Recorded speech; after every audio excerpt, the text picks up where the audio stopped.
রমজানের পরবর্তী আমরা কি করব, আমাদের কি করণীয়? রমজানের পরবর্তী আমাদের 1 নাম্বার করণীয় হচ্ছে, রমজানে যা আমল আমরা করেছি রমজানের পরে যেন আমাদের আমলগুলো নষ্ট না হয়ে যায়। 1 নাম্বার করণীয় কি? রমজানে আমরা যা আমল করেছি রমজানের পরে যেন এমন কোনো কাজ না করি যার কারণে আমাদের আমলগুলো নষ্ট না হয়ে যায়। যদি আমাদের আমলগুলো নষ্ট হয়ে যায় এমন কোনো কাজের কারণে, তাহলে রমজান এত কষ্ট করে আমল করে আমাদের কি লাভ হলো? আল্লাহ তাআলা সূরাতুন নাহলের 92 নম্বর আয়াতে আল্লাহ তাআলা বলেন, ওয়ালা তাকুনু কাল্লাতী নাকাদাত গজলাহা মিন বা'দি কুওয়াতিন আনকাসা। তোমরা ওই নারীর মতো হইও না যে নারী এত কষ্ট করে সুতা পাকালো, সুতা পাকানোর পর তা আবার টুকরো টুকরো করে ফেললো। তোমরা ওই নারীর মতো হইও না। অর্থাৎ আল্লাহ তাআলা বলেন, তোমরা ওই নারীর মতো হইও না যে নারী এত কষ্ট করে পাট থেকে সুতা আলাদা করলো।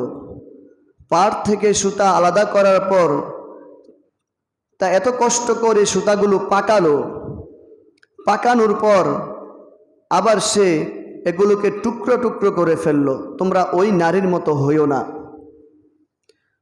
আল্লাহ তাআলা আমাদেরকে এই আয়াত দ্বারা বুঝাচ্ছেন যে তোমরা রমজানে একটি মাস সিয়াম সাধন করেছ, রমজানে তোমরা একটি মাস আমল করেছ, নামাজ আদায় করেছ, রোজা থাকা সত্ত্বেও এত কষ্ট করে নেক আমল করেছ। রমজানের পর যদি তোমরা এমন কোনো কাজ করো যে কাজের কারণে তোমাদের আমলগুলো নষ্ট হয়ে যায়, তাহলে তোমাদের রমজান এত কষ্ট করে আমল করে কি লাভ হলো? ওই নারীর মধ্যে আর তোমাদের মধ্যে তো কোনো পার্থক্য হলো না। ওই নারী এত কষ্ট করে পাট থেকে সুতা আলাদা করলো, সুতা আলাদা করার পর তা পাকালো, পাকানোর পর আবার তা টুকরো টুকরো করে ফেললো। তাহলে ওই নারীর মধ্যে আর তোমাদের মধ্যে কি পার্থক্য হলো? আমরা রমজানে মসজিদের মধ্যে মুসল্লির অভাব ছিল না, কিন্তু রমজানের পর আর মসজিদের মধ্যে এত মুসল্লি পাওয়া যায় না। তো রমজানে তাকওয়ার ট্রেনিং দিলাম, রমজানে এত নেক আমল করলাম, রমজানের পর আমাদের আমলগুলো কোথায় গেল? এজন্য রমজানের পরবর্তী আমাদের 1 নাম্বার করণীয় হচ্ছে, রমজানের পর বাকি 11টি মাস যেন এমন কাজ আমাদের দ্বারা না হয় যে কাজ করলে আমাদের আমলগুলো নষ্ট হয়ে যায়। এ ব্যাপারে সতর্ক থাকা। রমজানের পরবর্তী 2 নাম্বার করণীয়, রমজানের পরবর্তী আমাদের 2 নাম্বার করণীয় হচ্ছে, ওই ব্যক্তির মতো হওয়া যাবে না যে ব্যক্তি ঈমান আনলো, ঈমান আনার পর হেদায়েত প্রাপ্ত হলো, হেদায়েত পেল, অতঃপর সে পথভ্রষ্ট হয়ে গেল, অর্থাৎ শয়তানের পিছু নেওয়া শুরু করলো। এমন ব্যক্তির মতো হওয়া যাবে না। যে ব্যক্তি ঈমান আনলো, ঈমান আনার পর হেদায়েত পেল, হেদায়েত পাওয়ার পরেও সে পথভ্রষ্ট হয়ে গেল, এমন ব্যক্তির মতো হওয়া যাবে না। বলে ওই ব্যক্তিকে, ওই ব্যক্তির কথা আল্লাহ তাআলা কুরআনুল কারীমে ইরশাদ করেছেন। ওই ব্যক্তি হচ্ছে বনি ইসরাইলের অনেক বড় একজন আলেম ছিলেন। তার নাম ছিল বালআম ইবনে বাউরহ। তার নাম কি ছিল? বালআম ইবনে বাউর। ওই বালআম ইবনে বাউর বনি ইসরাইলের অনেক বড় একজন আলেম ছিলেন। সে যখন দোয়া করত তার দোয়া সাথে সাথে কবুল হয়ে যেত। এ ব্যাপারে বালআম ইবনে বাউরের ব্যাপারে আল্লাহ তাআলা কোরআন কারীমের সূরাতুল আরাফের 175 নম্বর আয়াতে আল্লাহ তাআলা বলেন, ওয়াতলু আলাইহিম নাবাআল্লাযী আতাইনাহু আয়াতিনা فانسلخ منها فأتبعه الشيطان فكان من الغاوين। হে নবী, আপনি আপনার উম্মতদেরকে জানিয়ে দিন, সতর্ক করে দিন, ওই ব্যক্তিকে আমি আল্লাহ তাআলা আমার অনেক নিদর্শন দিয়েছি। আমি আল্লাহ তাআলার অনেক নিদর্শন পাওয়ার পরেও ওই ব্যক্তি পথভ্রষ্ট হয়ে গিয়েছে, শয়তানের পিছে নেওয়া শুরু করেছে। এমন ওই ব্যক্তির মতো যেন আপনার উম্মতদের মধ্যে কেউ না হয়। ওই ব্যক্তিকে বালআম ইবনে বাউরকে আমি আল্লাহ তাআলা অনেক নিদর্শন দিয়েছি। সে আমার অনেক নিদর্শন পাওয়ার পরেও সে পথভ্রষ্ট হয়ে গিয়েছে। বলে বালআম ইবনে বাউর কিভাবে পথভ্রষ্ট হলো? বালআম ইবনে বাউর সে যখন দোয়া করতেন সাথে সাথে তার দোয়া কবুল হয়ে যেত। এই জন্য তার এলাকার লোকেরা, তার গোত্রের লোকেরা তার কাছে প্রায় সময় দোয়া চাওয়ার জন্য আসতো। একদিন তার গোত্রের লোকেরা তার কাছে দোয়া চেতে আসলো। তার গোত্রের লোকেরা সকলে মিলে বলল যে, ও বালআম ইবনে বাউর, তুমি মূসা আলা নবিয়িনা আলাইহিস সালাতু ওয়াস সালামের জন্য বদদোয়া করো। বলো না নাউজুবিল্লাহ। তার গোত্রের লোকেরা তাকে বলতেছেন, ও বালআম ইবনে বাউর, তুমি মূসা আলাইহিস সালামের জন্য বদদোয়া করো। তখন বালআম ইবনে বাউর পাহাড়ে চলে গেলেন। পাহাড়ে যাওয়ার পর আল্লাহ তাআলাকে বলতেছেন, ওগো আল্লাহ, আমার গোত্রের লোকেরা আমাকে বলতেছেন মূসা আলা নবিয়িনা আলাইহিস সালাতু ওয়াস সালামের জন্য বদদোয়া করতে, আপনি কি বলেন? আল্লাহ তাআলা উত্তরে বললেন, ও বালআম ইবনে বাউর, তুমি মূসা আলাইহিস সালাতু ওয়াস সালামের জন্য বদদোয়া করিও না। এই কথা শোনার পর বালআম ইবনে বাউর চলে আসলেন। চলে এসে তার গোত্রের লোকদেরকে বললেন যে মূসা আলা নবিয়িনা আলাইহিস সালাতু ওয়াস সালামের জন্য বদদোয়া করতে আল্লাহ তাআলা নিষেধ করেছেন, অতএব আমি মূসা আলাইহিস সালামের জন্য বদদোয়া করতে পারবো না। তার গোত্রের লোকেরা যখন দেখলো যে বালআম ইবনে বাউরকে বলে মূসা আলাইহিস সালামের জন্য বদদোয়া করতে পারবো না, তখন কি করা? বালআম ইবনে বাউরের স্ত্রী ছিল অনেক সুন্দর। ওই গোত্রের লোকেরা বালআম ইবনে বাউরের স্ত্রীর নিকট গিয়ে যে বলল, ও বালআম ইবনে বাউরের স্ত্রী, তুমি তোমার স্বামীকে বলো যেন মূসা আলা নবিয়িনা আলাইহিস সালামের জন্য বদদোয়া করে। বালআম ইবনে বাউরের স্ত্রীকে অনেক টাকা পয়সা ধন সম্পদ দেখিয়ে তাকে লোভে ফেলে তাকে রাজি করালো। রাজি করানোর পর যখন বালআম ইবনে বাউর বাসায় গেল, বাসায় যাওয়ার পর তার স্ত্রী বালআম ইবনে বাউরকে বলতেছেন, ও আমার স্বামী, তুমি মূসা আলাইহিস সালামের জন্য বদদোয়া করো। তুমি যদি মূসা আলাইহিস সালামের জন্য বদদোয়া করো তাহলে তোমার কিছুই হবে না, কোনো ক্ষতি হবে না। তুমি মূসা আলাইহিস সালামের জন্য বদদোয়া করো। আর যদি তুমি বদদোয়া না করো তাহলে আমি আর তোমার সংসার করব না। তখন স্ত্রীর চাপে পড়ে বালআম ইবনে বাউর সে পাহাড়ে চলে গেল। পাহাড়ে যাওয়ার পর মূসা আলা নবিয়িনা আলাইহিস সালাতু ওয়াস সালামের জন্য বদদোয়া শুরু করলো। যখন বালআম ইবনে বাউর মূসা আলাইহিস সালাতু ওয়াস সালামের জন্য বদদোয়া করলো, সাথে সাথে তার জিহ্বাটি বড় হয়ে গেল, কুকুরের ন্যায় হয়ে গেল। বলনা নাউজুবিল্লাহ। আল্লাহ তাআলা নিষেধ করা সত্ত্বেও বালআম ইবনে বাউর যখন মূসা আলাইহিস সালাতু ওয়াস সালামের জন্য বদদুয়া করলো, আল্লাহ তাআলা তার জিহ্বাকে কুকুরের ন্যায় বানিয়ে দিল। এই জন্য ভাই এই ঘটনা থেকে আমাদের শিক্ষা নেওয়া উচিত যে ব্যক্তি ঈমান এনেছে এবং হেদায়েত প্রাপ্ত হয়েছে, ঈমান আনার পর এবং হেদায়েত প্রাপ্ত হওয়ার পর দুনিয়াবি কোনো টাকা পয়সার জন্য, দুনিয়াবি কোনো লোভ লালসার জন্য, স্ত্রীর জন্য কোনো ব্যাপারে আল্লাহ তাআলার বিরোধিতা করা যাবে না। আল্লাহ তাআলা যা আদেশ করেছেন তা মানতে হবে, আল্লাহ তাআলা যা নিষেধ করেছেন তা মানতে হবে। অতএব রমজান পরবর্তী আমাদের 2 নাম্বার করণীয় হচ্ছে, আমরা ওই ব্যক্তির মতো হওয়া যাবে না যে ব্যক্তি ঈমান আনার পর হেদায়েত পাওয়ার পরেও সে পথভ্রষ্ট হয়ে গিয়েছে। রমজানের পরবর্তী আমাদের 3 নাম্বার করণীয় হচ্ছে শয়তান থেকে সতর্ক থাকা। রমজানের পরবর্তী 3 নাম্বার করণীয় কি? শয়তান থেকে সতর্ক থাকা।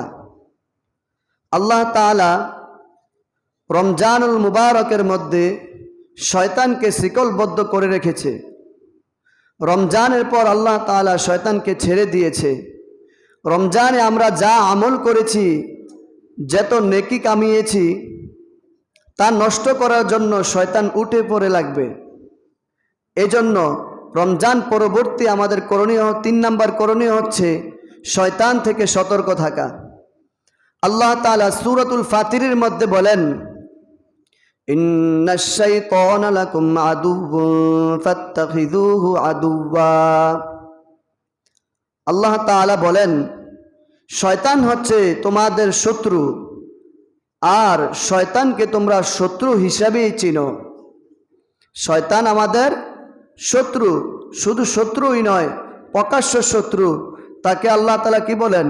শয়তানকে তোমরা শয়তান হিসাবেই চিনো। আল্লাহ তাআলা সূরাতুল ফাতিরের আরেক আয়াত আল্লাহ তাআলা বলেন, ইন্নামা ইয়াদউ হিসবাহু লিয়াকুনু মিন আসহাবিস সাঈর। শয়তান তার অনুসারীদেরকে ডাকে যেন তার অনুসারীরা জাহান্নামী হয়। বলেন না নাউজুবিল্লাহ।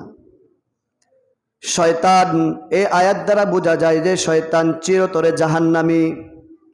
শয়তান জাহান্নামে যাবে। সে কিভাবে একা জাহান্নামে যাবে? এই জন্য তার দলকে ভারী করতে থাকে। প্রতিদিন এই চিন্তা, এই ফিকিরে করে যে কোন মুমিন ব্যক্তিকে, কোন মুসলমান ব্যক্তিকে আমি ধোঁকায় ফেলে আমার দলে যুক্ত করতে পারি, জাহান্নামে নিতে পারি। রমজানে আমরা এত কষ্ট করে তাকওয়ার ট্রেনিং দিয়েছি, শয়তান থেকে দূরে থাকার ট্রেনিং দিয়েছি। যদি মনে চেয়েছে গুনাহ করতে, তাও করি নাই আল্লাহ তাআলার ভয়ে। আল্লাহ তাআলার ভয়ে রমজান মাসে আমরা গুনাহ করি নাই। কিন্তু রমজানের পর যদি আমরা গুনাহ করে ফেলি, তাহলে রমজানে এত কষ্ট করে আমাদের কি লাভ হলো?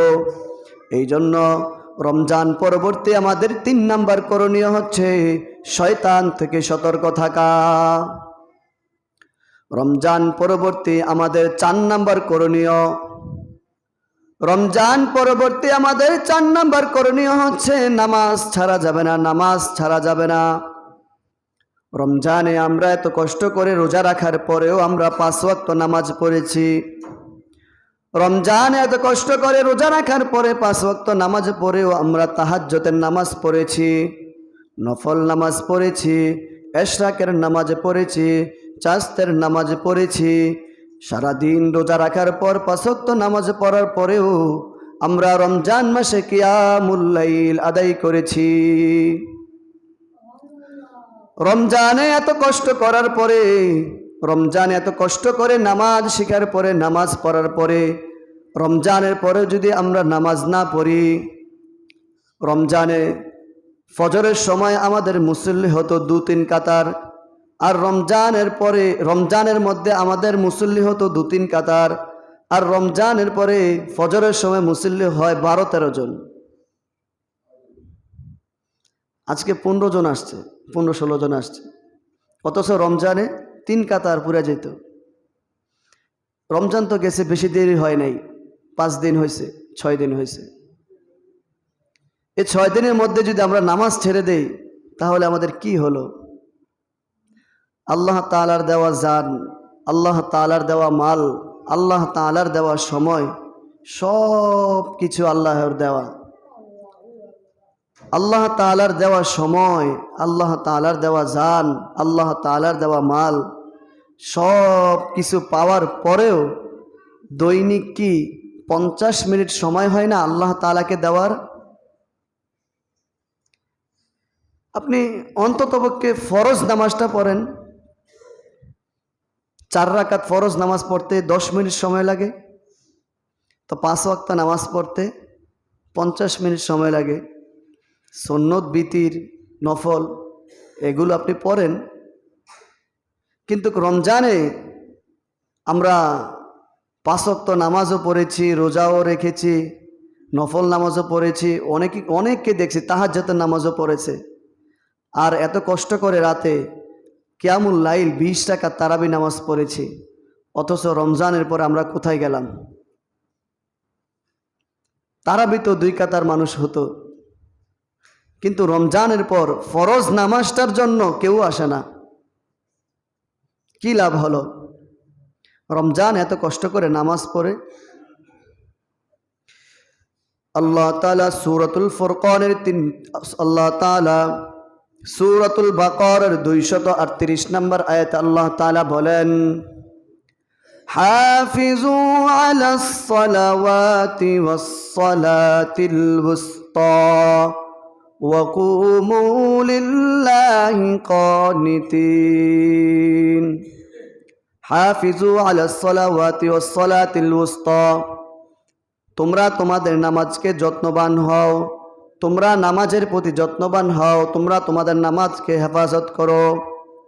ওয়াস সালাতিল ওয়ুসতা ওয়া কুমু লিল্লাহি কানিতিন, বিশেষ করে মধ্যবর্তী নামাজগুলোর প্রতি তোমরা যত্নবান হও।